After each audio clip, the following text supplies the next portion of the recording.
Circles and angles എന്ന ചാപ്റ്ററിൻ്റെ part 2 ആണ് ഇന്നത്തെ വീഡിയോയിൽ നമ്മൾ നോക്കുന്നത്. നമ്മൾ കഴിഞ്ഞ ക്ലാസ്സിൽ പഠിച്ചത് എന്താണ്? ഇങ്ങനെ ഒരു സർക്കിൾ തന്നാൽ അതിൻ്റെ സെൻട്രൽ ആംഗിൾ ഏതാണോ, കേന്ദ്രകോൺ ഏതാണോ, അതിൻ്റെ പകുതിയായിരിക്കും അതിൻ്റെ എതിർചാപത്തിൽ അഥവാ ഓപ്പോസിറ്റ് ആർക്കിൽ ഉണ്ടാകുന്നത്. ഇവിടെ ഇപ്പോൾ നോക്കിക്കേ, ഇവിടുത്തെ ആർക്ക് എന്ന് പറയുന്നത് ഏതാണ്? എ ബി ആണ്. അപ്പോൾ എ ബിയുടെ സെൻട്രൽ ആംഗിൾ സി ആയിരുന്നു. അതിൻ്റെ ഓപ്പോസിറ്റ് ആർക്ക് ഏതായിരുന്നു? എ പി ബി ആണ്. അപ്പോൾ ഇവിടുത്തെ മെഷർമെൻറ്റ് ഏതാണോ, ഇവിടെ സി ആണ്, അതിൻ്റെ മെഷർമെൻറ്റിൻ്റെ പകുതിയായ സിയുടെ പകുതി C/2 ആയിരിക്കും അതിൻ്റെ എതിർചാപമായ എ പി ബിയിൽ ഉണ്ടാകുന്നത്. ഇനി മറ്റൊരു കാര്യം, ഈ സർക്കിൾ നോക്കൂ, എന്താ ഇതിൻ്റെ പ്രത്യേകത? ഇവിടെ എ ബി എന്ന ആർക്ക് മേക്ക് ചെയ്യുന്ന സെൻട്രൽ ആംഗിളാണ് സി. അതുപോലെ എ ഡി ഡയമീറ്ററും കൂടിയാണ്. ഡി എന്നത് ഈ സർക്കിളിലെ ഒരു പോയിൻ്റാണ്. അതായത് എ ബി എന്ന ആർക്കിന് ഓപ്പോസിറ്റായ ആർക്കിലുള്ള ഒരു പോയിൻ്റാണ് ഡി. മാത്രമല്ല എ ഡി എന്നത് ഡയമീറ്ററും കൂടിയാണ്. സർക്കിളിലെ ഒരു പോയിൻ്റ് നമ്മുടെ വ്യാസത്തിൻ്റെ ഒരു എൻഡ് പോയിൻറ്റും കൂടിയാണ്. അതേ ആർക്കിൻ്റെ, അപ്പോൾ ഈ എ ബി എന്ന ആർക്കിൻ്റെ എൻഡ് പോയിൻറ്റുകൾ ഏതൊക്കെയാണ്? എ ബി എന്ന ആർക്കിൻ്റെ എൻഡ് പോയിൻറ്റുകൾ എ ബി അല്ലേ, എയും ബിയും അല്ലേ? ഇതേ എൻഡ് പോയിൻറ്റുകളല്ലേ അതിൻ്റെ ഓപ്പോസിറ്റ് ആർക്കിലൊരു ആംഗിൾ മേക്ക് ചെയ്യുന്നത്. ഏത് ആംഗിളാണ്? Angle A D B. നോക്കൂ, അതിൻ്റെ എൻഡ് പോയിൻറ്റുകൾ ഏതാണ്? എയും ബിയും അല്ലേ നമ്മൾ ആദ്യം കൺസിഡർ ചെയ്ത ആ ആർക്കിൻ്റെ, ആ ചാപത്തിൻ്റെ എൻഡ് പോയിൻറ്റുകൾ തന്നെയാണ് ഓപ്പോസിറ്റ് ആർക്കിൽ മേക്ക് ചെയ്യുന്ന ആംഗിളിൻ്റെ എൻഡ് പോയിൻറ്റ്. അതായത് ആംഗിൾ എ ഡി ബിയിലെ എൻഡ് പോയിൻറ്റുകളാണ് എയും ബിയും. അപ്പോൾ ഇവിടെ എൻഡ് പോയിൻറ്റ് സെയിം ആണെങ്കിൽ ഇവിടുത്തെ സെൻട്രൽ ആംഗിളിൻ്റെ മെഷർമെൻറ്റ്, കേന്ദ്രകോണിൻ്റെ മെഷർമെൻറ്റ് ഏതാണോ അതിൻ്റെ പകുതി തന്നെ ആയിരിക്കും ഇവിടെയും. ഇവിടെ സി ആണെങ്കിൽ ഇവിടെ എത്ര തന്നെയാണ്? C/2 തന്നെയാണ്. അടുത്ത വൃത്തം നോക്കൂ, ഇവിടെയും എ ബി എന്ന് പറയുന്ന ആർക്കിൻ്റെ സെൻട്രൽ ആംഗിളാണ് സി എന്ന് പറയുന്നത്. ഇനി വൃത്തത്തിലെ ഒരു പോയിന്റ് താഴ്ത്തിയാണ് എടുത്തിരിക്കുന്നത്. ഡി എന്ന് പറയുന്ന പോയിന്റ് ഓപ്പോസിറ്റ് ആർക്കിൽ താഴ്ത്തിയാണ്, കുറച്ചുകൂടെ താഴെയായിട്ടാണ് എടുത്തിരിക്കുന്നത്. അങ്ങനെയാണെങ്കിൽ ഈ ആംഗിൾ എ ഡി ബി എത്രയാണ്? ഇവിടെയും എന്താ പ്രത്യേകത? എന്താണ്? ഈ നമ്മൾ കൺസിഡർ ചെയ്ത ആർക്കിൻ്റെ എൻഡ് പോയിന്റ് എ ബി അല്ലേ? ഈ എൻഡ് പോയിന്റുകൾ മേക്ക് ചെയ്യുന്ന ആംഗിൾ തന്നെയല്ലേ എ ഡി ബി ഓപ്പോസിറ്റ് ആർക്കിൽ എതിർചാപത്തിൽ. അപ്പോൾ ഇവിടെയും ഈ കേന്ദ്രകോണം ഏതാണോ, ഈ സെൻട്രൽ ആംഗിൾ ഏതാണോ അതിന് പകുതി തന്നെയായിരിക്കും ഇവിടെ വരുന്നത്. അതായത് ആംഗിൾ ഡിയുടെ മെഷർമെൻറ്റ്, ആംഗിൾ എ ഡി ബിയുടെ മെഷർമെൻറ്റ് എത്ര തന്നെയാണ്? C/2 തന്നെയാണ്. നേരത്തെ നമ്മൾ 180 ഡിഗ്രിയേക്കാൾ കുറവുള്ള ആർക്കുകളാണ് കൺസിഡർ ചെയ്തത്. ചെറിയ ആർക്കുകളല്ലായിരുന്നോ? ഇനി ഇപ്പോൾ കൺസിഡർ ചെയ്യുന്നത് വലിയ ആർക്കുകളാണ്. 180 ഡിഗ്രിയേക്കാൾ കൂടിയ ആർക്കാണ് കൺസിഡർ ചെയ്ത് നോക്കുക. അതാ എ ബി എന്ന് പറഞ്ഞാൽ ഇത്രയും വലിയൊരു ആർക്കാണെങ്കിൽ ഇവിടെ ഇപ്പോൾ സെൻട്രൽ ആംഗിൾ, അപ്പോൾ ഡിഗ്രിയുടെ മെഷർമെൻറ്റ് കൂടുതലായിരിക്കും അല്ലേ?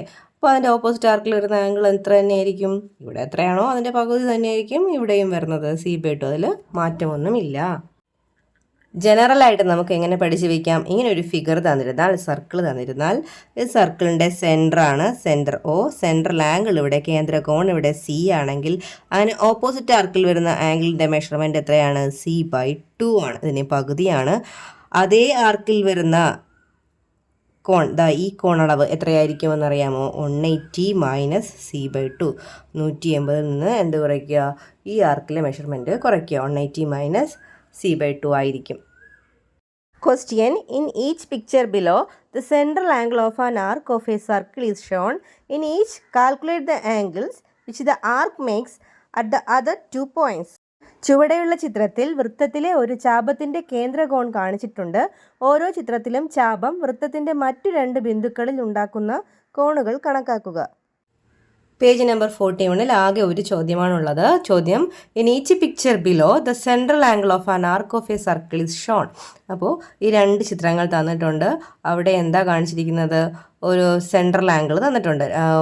2 ചിത്രങ്ങളിലും സെൻട്രൽ ആംഗിൾ കാണിച്ചിട്ടുണ്ട്, കേന്ദ്രകോൺ തന്നിട്ടുണ്ട്.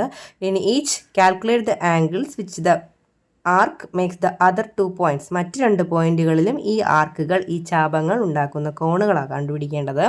അപ്പോൾ ഒന്നാമത്തെ ചിത്രത്തിൽ ഇവിടെ സെൻട്രൽ ആംഗിൾ എത്രയാണ്? 100 ഡിഗ്രിയാണ് തന്നിരിക്കുന്നത് അല്ലേ? അപ്പോൾ ഈ ആർക്ക് ഞാൻ പേര് കൊടുത്താൽ എ ബി എന്ന ആർക്കിൻ്റെ സെൻട്രൽ ആംഗിളാണ് ABO ആയ 100 ഡിഗ്രി. അപ്പോൾ അതിൻ്റെ ഓപ്പോസിറ്റ് ആർക്കിൽ എതിർചാപത്തിൽ ഉണ്ടാക്കുന്ന കോണളവ് എത്രയായിരിക്കും? 100ൻ്റെ പകുതി എത്രയാണ്? 50. 100ൻ്റെ പകുതി 50 ഡിഗ്രി ആയിരിക്കും ഇവിടെ. ഇനി അതേ ചാപത്തിൽ മേക്ക് ചെയ്യുന്നത് കണ്ടുപിടിക്കാൻ നമ്മൾ എന്താ ചെയ്യുന്നത്?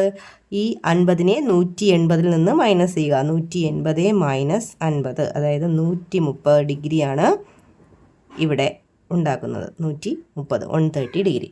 ഇനി ഇവിടുത്തെ ഫിഗർ നോക്കാം. അടുത്ത സർക്കിൾ നോക്കൂ.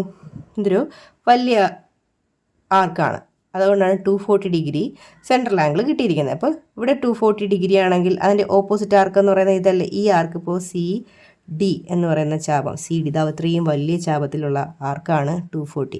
അപ്പോൾ അതിൻ്റെ എതിർ ചാപം എന്ന് പറയുന്നത് ഇതാണ്. ഇവിടെ മേക്ക് ചെയ്യുന്ന ആംഗിൾ ഇവിടെ ഞാൻ P എന്ന് കൊടുക്കാം, ഇവിടെ Q എന്നും കൊടുത്താൽ CQD ആയിരുന്നു വലിയ ചാപം, വലിയ ആർക്ക്. നമുക്ക് കണ്ടുപിടിക്കേണ്ടത് CPD എന്ന് പറഞ്ഞാൽ ഓപ്പോസിറ്റ് ആർക്കിലുള്ളതാണ്. അപ്പോൾ 240 എത്രയാണോ അതിൻ്റെ പകുതിയായിരിക്കും ഇവിടെ. 240ൻ്റെ പകുതി എത്രയാണ്? 120. ഓക്കെ, ഇനി അതേ ആർക്കിൽ ഇപ്പോൾ ഈ അതേ ചാപത്തിലുള്ള ആംഗിൾ കണ്ടുപിടിക്കുന്നത് എങ്ങനെയാണ്? ഇവിടെ 120 ആണെങ്കിൽ 180 നിന്ന് 120 മൈനസ് ചെയ്യുക. 180 മൈനസ് 120 എത്രയാണ്? 60. അപ്പോൾ ഇവിടുത്തെ ആംഗിൾ എത്ര ഡിഗ്രി ആയിരിക്കും?